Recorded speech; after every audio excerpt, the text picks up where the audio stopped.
Shalom Ubracha, que Dieu vous protège et vous donne la santé et la joie. Vous savez très bien que chaque jour, il y a une idée dans votre tête que jamais elle partira de votre tête. Laquelle?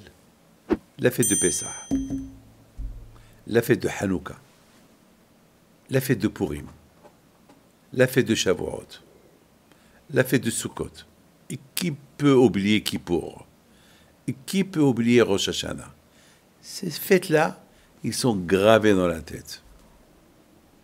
Peut-être on peut oublier beaucoup des numéros de téléphone, on peut oublier beaucoup des gens qu'on n'a pas vus longtemps, mais ces fêtes-là, a priori, jamais on peut les oublier. Moi, j'ajoute autre chose. Il ne faut jamais oublier aussi l'anniversaire de ta belle-mère. Ah oui.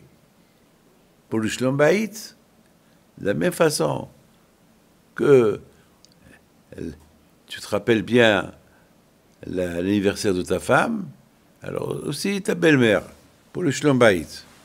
Et si tu veux un vrai Shlom Bayit, alors un bouquet de fleurs à ta belle-mère. Maintenant, je raconte une belle histoire que j'ai vécue la semaine dernière. Il y avait quelqu'un que ça fait longtemps, ça ne va pas avec sa femme, mais il a été trop loin. Alors là, trop loin. Alors, la femme, elle a pris ses enfants, ses vêtements, elle va chez sa mère, elle va quelque part en Israël, chez sa mère. Et bon, quelques temps plus tard, le mari s'est rendu compte, il s'est calmé.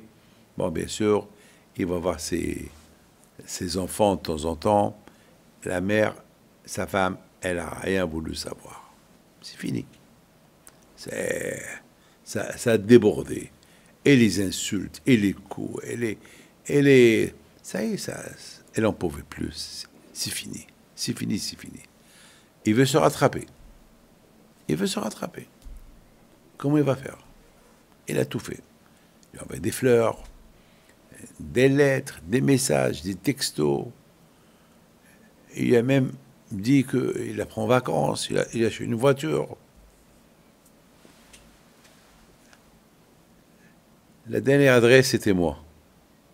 Il vient chez moi pour me consulter. Qu'est-ce qu'il faut faire? Une fois que j'ai écouté tout ce qu'il lui a fait et tout ce qu'il est en train de faire, je l'ai appelé. Alors bien sûr, ce qu'elle m'a raconté, c'est terrible. J'ai de la peine pour elle. Beaucoup de peine. J'allais même lui dire, t'as bien fait. Mais attends, le monsieur est venu chez moi pour le Shlom Bayit, je vais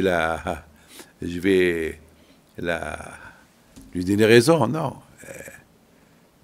À un moment donné, j'ai bien réfléchi, parce que quand même, c'est grave ce qu'il lui a fait. Il paraît que dans les mariages, il ne lui parle pas, il regarde les femmes, et il lui dit, t'as vu cette femme-là, elle est plus belle que toi. C'est trop tout ça. Pourquoi? C'est de la méchanceté. Ça fait du mal. C'est du mal. Ça fait du mal.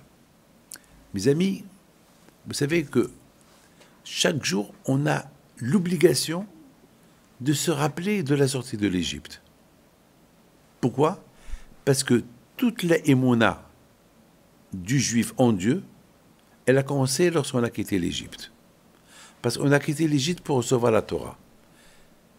Donc c'est important.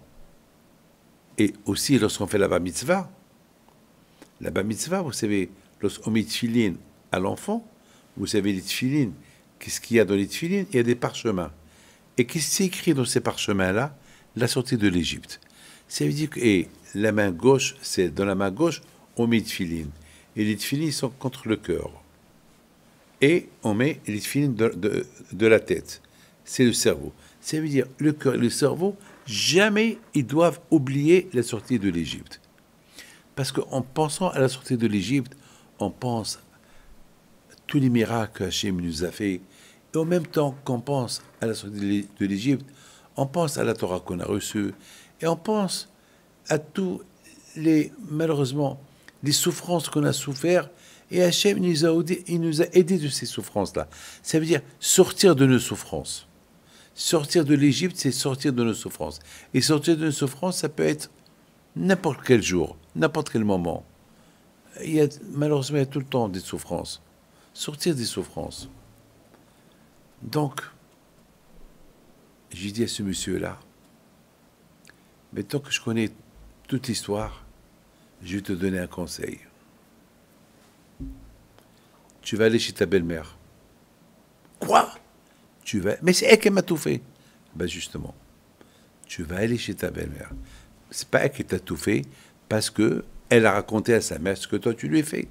Et c'est la mère, elle conseille sa fille, elle la conseille par rapport au mal que tu l'as fait. Tu admets que tu la frappes, tu admets que tu la trempes avec tes yeux en voyant d'autres femmes, tu admets ça, tu admets ça, tu admets ça.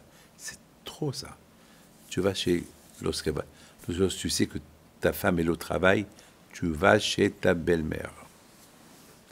Prenez un bouquet de fleurs, parle-lui, pleure devant elle s'il faut pleurer, et tu vas voir, tout va s'arranger. Et je lui ai dit, moi-même, j'ai passé cette expérience. Lorsque je devais voyager à l'époque, à l'époque je voyageais pendant 1 mois, et comment je vais laisser ma femme seule 1 mois, j'allais chez ma belle-mère. Et ma belle-mère, elle m'a arrangé l'affaire avec ma femme. Je lui dis, alors toi, tu vas chez ta belle-mère, tu vas voir. C'est vrai, la belle-mère croit qu'elle est méchante, mais tu vas voir, elle va t'aider. Et grâce à Dieu, elle a été de son côté, elle a aidé. Et bon, Rachel, tout va bien. Mes amis, n'oubliez pas la belle-mère. Merci.